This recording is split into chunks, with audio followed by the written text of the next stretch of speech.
In the name of Allah, the most merciful and the most beneficent. Hello everyone, welcome to Mathematics Basic to Advanced Level. In this lecture, I will solve Pakistan Public Service Commission 2011 MCQ, that is the set Cn of all root of unity for a fixed positive integer n is a group under solution, that is these are the sets of root of unity.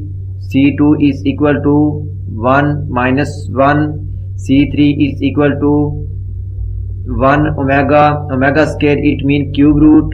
C4 is equal to 1 minus 1 iota minus iota. Clearly all these are grouped under multiplication, so option C is correct, that is multiplication. If you like my lecture, then please subscribe, share, like and press bell icon for latest update on my YouTube channel. Thanks for watching my YouTube lecture. Okay, Allah Hafiz.